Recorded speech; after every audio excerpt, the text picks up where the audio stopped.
கோயிலே நிரம்பி கூட்டத்தால வழிய போகுதுன்னு நினைக்கிறேன். 18ஆம் படி கருப்பசாமி கதவு திறந்து நான் பார்த்ததே இல்லை. இத்தனை வருஷத்துல முதல் வாட்டி நாங்க எல்லாரும் அதை பார்க்க போறோம். வந்துருச்சு, தேர் வந்துருச்சு. எங்க போறதுனே தெரியலப்பா. இங்க தேர் இங்க வந்துருச்சு.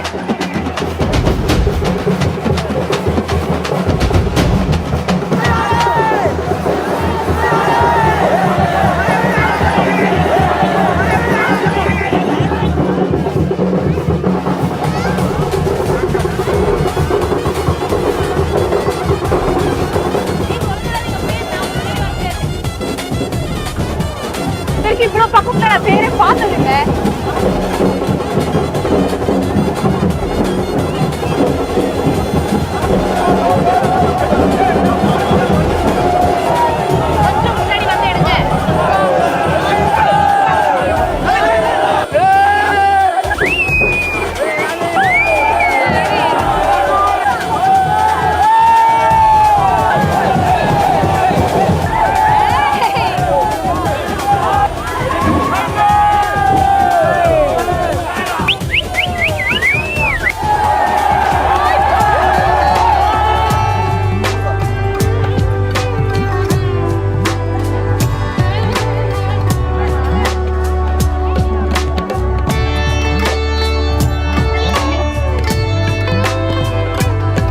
இன்னுமே முகம் தெரியல, கொஞ்சம் கிட்ட போனதான் தெரியும் நினைக்கிறேன். அங்க ஒரு கிராஸ் மாதிரி போட்டிருக்காங்கல்ல, கயிறு கட்டிருக்காங்கல்ல, அதனால முகம் தெரியல. இங்க இருந்து பார்த்தா சூப்பரா தெரியறாங்க. என்ன ஃபங்க்ஷன் இது, என்ன திருவிழா இதுன்னு சொல்லுங்க? ஆடி திருவிழா.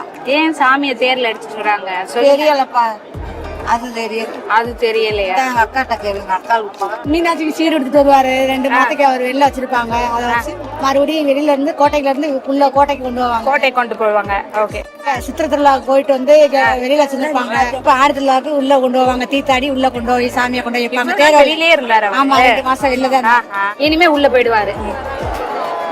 நீங்க ராத்திரி அந்த கதவு திறக்கிறாங்களே, அது என்ன கதை? அது நைட்டு பூப்பல்லாக்கு வருவாரு. பூப்பல்லாக்கு வருவாரு. ஆமா, காலையில வந்து நைட்டு சந்தன கூட அடிப்பாங்க. அதுதான், அவ்வளவுதான் நாங்க பார்த்தது.